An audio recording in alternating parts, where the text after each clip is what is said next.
ابھی میں پرسوں کے دن ہی ایک بہت بڑے ہندوستان کے شہر میں تھا، شہر کا نام نہیں لیتا ورنہ تقریریں وہاں تک پہنچتی ہے تو لوگ کہتے ہیں کہ ہم اپنی باتیں بتاتے ہیں اور یہ مائک پر ہمارا نام لے کر کہہ دیتے ہیں، حالانکہ کبھی کہا نہیں ہے، لیکن ابھی بھی نام نہیں لیتا۔ لیکن اگر کوئی تنہائی میں پوچھے گا تو یہ نہیں کہ وہ فلاں شہر میں اور وہ فلاں شہر میں اور فلاں اسلامی بھائی، یہ بات نہیں، صحیح بات، آپ جس سے چاہیں ایڈریس لے کر کے بات کریں، ٹھیک ہے۔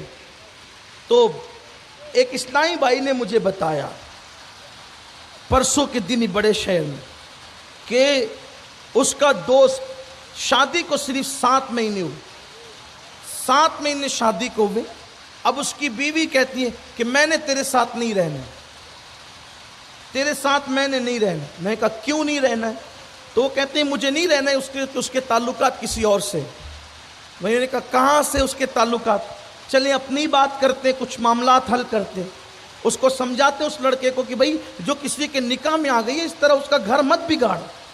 اچھا کچھ عورتیں ہی لڑکیاں یہ سمجھتی ہے کہ میں یہاں سے طلاق لے کر ادھر چھلانگ لگا دوں گی، اتنا آسان نہیں ہوتا۔ یہ بات اچھی طرح اگر قوم کی کوئی بیٹی، ساری بیٹیاں اس طرح نہیں ہیں، لیکن اگر کسی کو یہ خبط سوار ہے یا کسی لڑکے کو بھی یہ خبط سوار ہے کہ میں اس کو چھوڑ کے فلاں سے شادی کر لوں گا، اتنا آسان نہیں ہے۔ یہ دونوں طرف کا بگاڑ ہے، دونوں طرف کا۔ کچھ لڑکے شادی کے بعد بھی دوسری عورتوں سے ناجائز تعلقات قائم کرتے ہیں اور اس کو پریشان کرتے ہیں، فون پہ ادھر باتیں، گھر میں آ کر باتیں موبائل پہ لگے رہتے ہیں، واٹس ایپ ہو رہا ہے، میسج ہو رہا ہے۔ اس کو ٹائم دو میرے عزیز، اس کو ٹائم دو، بیویوں کو ٹائم دو، وقت دو، ان کا حق ہے۔ بلکہ اگر نفل نمازیں ان کو ٹائم دینے میں رکاوٹ بنتی ہے تو اللہ کے رسول نے فرمایا کہ نفل نمازیں چھوڑ دو اور ان کو ٹائم دو۔ نفل نماز پڑھنے سے افضل ہے اپنی عورتوں کے پاس وقت گزارنا۔ یہ اپنے مذہب کی تعلیم ہے، یہ اپنے مذہب کی تعلیم ہے۔ عورتیں ٹیشو نہیں ہیں، عورتیں پیر کی جوتی نہیں ہیں، عورتیں استعمال کر کے پھینکنے کا کوئی آلہ نہیں ہے۔ یہ بہت قیمتی سرمایہ ہے۔ جن کے پاس نہیں ہے اس کے دل سے پوچھ کہ عورت کسے کہتے ہیں، بیوی کسے کہتے ہیں۔ اور یاد رکھنا جس بھی نعمت کی تم ناقدری کرو گے اللہ اس نعمت کو چھین لے گا اور اس کے بعد پھر وہ نعمت تمہیں نہیں دی جائے گی۔ جب اللہ نے شریف دیا تھا، محبت کرنے والی دیا تھا، پیار کرنے والی دیا تھا، وفا کرنے والی دیا تھا، قدر نہیں کی، مارا پیٹا، گالی گلوچ کی، ستایا، کبھی طلاق دے دیا، کبھی ظلم کر کے اسے مار ڈالا، اب پھرتا ہے مارا کہیں چین نہیں ملتا، دوسری کیا، تیسری کیا، لیکن وہ وفا نہیں ملتی جو وفا اس میں تھی جس کو ستا کر کے ہلاک کر دیا۔ وہ کہتا ہے بہت اچھی تھی وہ جسے میں نے کھو دیا۔ قدر نعمت بعد زوال، اس لیے اللہ کی دی ہوئی کسی بھی نعمت کی ناقدری مت کرو۔ پانی بھی ہو اس کی ناقدری مت کرو۔ ارے جب پانی جیسی نعمت کی ناقدری کرنے کو حرام قرار دیا گیا ہے تو وہ عورت، وہ لڑکی جس نے اپنے ماں باپ تمہارے لیے چھوڑے، اپنے بھائی بہن تمہارے لیے چھوڑے، اپنے بچپن کی سہیلیت تمہارے لیے چھوڑی، بابل کا گھر تمہارے لیے چھوڑا، سب کچھ تو تمہارے لیے چھوڑا اس لیے کہ تم بھی اسے چھوڑ دو، یہ اسلام کی تعلیم نہیں ہے۔ اسلام کی تعلیم یہ، ارے جس نے سب کو تمہارے لیے چھوڑا اس سے کم تم محبت تو کر سکتے ہو، وفا تو کر سکتے ہو۔ نہیں میرے عزیز، یہ روش تمہاری صحیح نہیں ہے۔ ہمارا مذہب صرف نماز اور تسبیح کا مذہب نہیں ہے، ہمارے مذہب میں جتنی اہمیت نماز کی ہے اتنی اہمیت ازدواجی زندگی صحیح گزارنے کی بھی ہے۔ اس لیے ہمیں اس کی طرف توجہ کرنا ہوگا تو بات دور نہ نکل جائے۔ میں نے کہا چلے ٹھیک ہے اپنے بات کرتے ہیں۔ اس نے کہا حضرت وہ یہاں کا میٹر ہی نہیں ہے، وہ پڑوسی ملک میں وہ لڑکا رہتا ہے۔ میں نے کہا انا للہ و انا الیہ راجعون۔ یہ تو مسئلہ کشمیر ہے، اس نے حل ہی کب ہونا ہے؟ اگر یہ یہاں سے طلاق بھی پالے تو وہاں یہ جائے گی کب؟ کہا یہ فیس بک کا کمال ہے۔ میں نے کہا انا للہ و انا الیہ، یہ حالت ہے۔ تو میں یہ جو عرض کرنے چلا تھا، وقت ہو گیا ہے، میں اپنی گفتگو سمیٹ لوں کیونکہ میں خود دیر سے آیا ہوں، مگر اپنی بات مکمل کر لیتا ہوں۔ یہ جو حالات پیدا ہو رہے ہیں کہ عورتیں شادی کے بعد بھی کہیں اور ناجائز طور پر تعلقات قائم کر رہی ہیں، اس میں بڑے قصوروار مرد ہیں، بڑے قصوروار مرد ہیں. اس کی وجہ یہ ہے کہ مرد اپنی بیوی کو وہ محبت اور ٹائم نہیں دیتے. میں نے اپنے امیر محترم، قائد محترم، جن سے ہم بہت کچھ سیکھتے ہیں، بلکہ جو باتیں کتابوں میں ہم نہیں پاتے ان کی اپنی جو ہے وہ صحبت میں اور مجلسوں میں بیٹھ کر پاتے. میں نے ان سے پوچھا کہ آپ مجھے بتائیں کہ اکثر میں دیکھ رہا ہوں کہ مالدار گھرانے کی عورتوں میں یہ بیماری زیادہ پائی جاتی ہے، غریب گھرانوں کے مقابل میں مالدار گھرانے کی عورتیں اس بلا میں زیادہ گرفتار ہیں. وجہ کیا ہے؟ حضرت نے فرمایا وجہ یہ ہے کہ اکثر لوگ جن گھرانوں کا آپ ذکر کر رہے ہیں، حالانکہ ہر مالدار گھر کی عورت ایسی نہیں ہے، میں پھر وضاحت کروں، میں چند لوگوں کی بات کروں کہ وہ بیوی نے کہا کپڑے چاہیے، اس نے 2 کا 4 دلا دیا. اس نے کہا مٹھائیاں چاہیے، پاؤ بھر کا مطالبہ تھا 2 کلو لے آیا. اس نے کہا سنگاردان چاہیے، 2-4 کی ضرورت تھی، 4-6 لے آیا. سب لایا، کھانا بھی اچھے سے اچھا.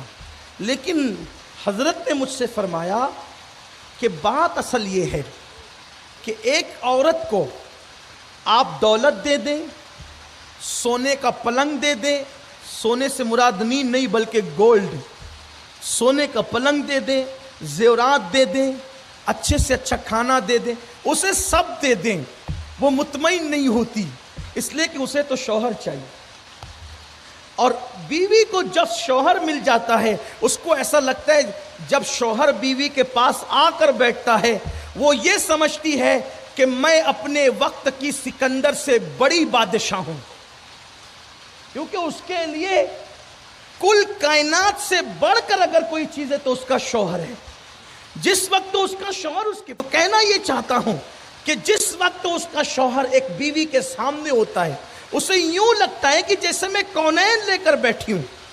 لیکن حال یہ ہے کہ شوہر مہاراج کا حال یہ ہے کہ وہ گھر آیا، کھانا کھایا اور سیدھا بھاگا، اور پھر وہ نکلا اور نکل کر کے محلے کے لڑکوں کے ساتھ بیٹھا، اور وہاں بیٹھ کر کے اس نے ایسی بھنکش شروع کی کہ وائٹ ہاؤس میں جو باتیں نہیں ہوتی وہ ساری باتیں ہمارے محلے میں ہوتی ہے. وہ یہاں یہ ہو رہا ہے، وہ وہاں وہ ہو رہا ہے، وہ وہاں وہ ہو رہا ہے، وہاں ارے تیرے گھر میں کیا ہو رہا ہے اس کی فکر کر، کہاں کیا ہو رہا ہے وہ چھوڑ.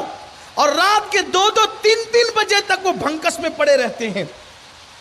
آپ مجھے بتائیں ان کے ساتھ وقت برباد کرتے ہیں. ارے جلدی سے گھر آ، جو تیرے منتظر ہیں ان کے پاس اپنا وقت دے، ان کے پاس اپنا ٹائم دے، ان کے پاس وقت گزار. ہاں اگر دین کا کچھ کام ہے تو وہ کر لو، ملت کے کچھ کام ہے تو وہ کر لو، خدمت دین و ملک و ملت ہے تو وہ کر لو. لیکن یہ کیا کہ اور اب تو ایک نئی بلا چلی ہے کہ محلے میں وائی فائی لگا دیتے ہیں، یہ وائی فائی لگا کر کے 4-6 چھوکرے بیٹھتے ہیں، اور اب تو کوئی کسی سے بات بھی نہیں کرتا ہے، بس وہی موبائل وہی موبائل.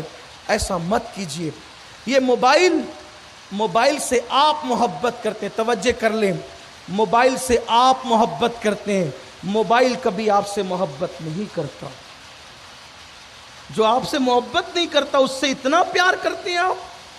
اور جس کے لیے سینے میں دھڑکتا ہوا دل ہے، ایک عورت، ایک بیوی اپنے شوہر کے لیے اپنی سانس قربان کرنا جانتی ہے. اور مسلمانوں کی عورتوں میں تو اللہ نے آج بھی وفا رکھی ہے، اس لیے کہ ماں خدیجہ اور ماں عائشہ جیسی خواتین، سیدہ فاطمہ جیسی خواتین اس امت کو اس دواجی زندگی کا سلیقہ عطا کر رہی ہیں. تو آج کی ہماری خواتین اب بھی جو ہیں اپنے شوہر پہ سب کچھ قربان کرنا چاہتی ہیں. تو میں بات سمیٹتے ہوئے عرض کروں تو اللہ تبارک و تعالیٰ نے اس کو شادی کے بعد مال دیا، عزت دی، سب کچھ دیا، مگر جب وہ ترقی کرتا ہے، مال پاتا ہے اور عروج پاتا ہے تو اسی بیوی میں اس کو عیب نظر آنے لگتے ہیں. مگر یاد رکھنا، اچھی طرح یاد رکھنا، ہو سکتا ہے تیری ترقی میں تیری بیوی کا ہاتھ ہو. یہ خاص بات سمجھنا. اکثر مرد جو ترقی کرتے ہیں، بس اسی پہ بات میں مکمل کرنے لگا ہوں، اکثر مرد جو ترقی کرتے ہیں ان کی ترقی میں کسی نہ کسی عورت کا ہاتھ ہوتا ہے. اس پہ بات مکمل ہوتی ہے، دھیان رکھنا. عورت کو کبھی پلید مت سمجھنا، عورت کو کبھی نحوست مت سمجھنا، عورت کو کبھی برائی مت سمجھنا، عورت کو کبھی بدی مت سمجھنا، عورت کو کبھی گھن کی نظر سے مت دیکھنا، عورت کو کبھی پاپ کی نظر سے مت دیکھنا۔ یہ بڑی مقدس ذوات ہے۔ ہر انسان کی، ہر مرد کی ترقی میں کسی نہ کسی عورت کا ہاتھ ہے۔ چاہے عورت ماں کی شکل میں ہو، وہ دعا کرتی ہے اور اس کا ہاتھ تمہاری ترقی میں آتا ہے۔ عورت بیٹی کی شکل میں ہے، اس کی پرورش کی برکت سے تمہیں ترقی نصیب ہوتی ہے۔ عورت بہن کی شکل میں ہے، اس کو پیار دیتے ہو تو تمہیں ترقی نصیب ہوتی ہے، اور عورت بیوی کی شکل میں ہے تو اس کے قدموں کی برکت سے اللہ تمہیں عروج و ترقی عطا فرماتا ہے۔ فرمایا گیا اللہ جسے نیک اور وفادار عورت عطا کر دے، گویا اللہ نے اس کو دنیا میں جنت عطا فرما دی۔ الحمدللہ علی احسانہ، یہ سب کو نعمت نہیں ملتی۔ ذالک فضل اللہ یؤتی من یشاء، اللہ جسے چاہتا ہے اپنا فضل عطا کرتا ہے۔ تو اللہ جب نعمت دے اس کی ناقدری مت کرو، اپنی اللہ نے دی ہوئی یہ نعمت ہے۔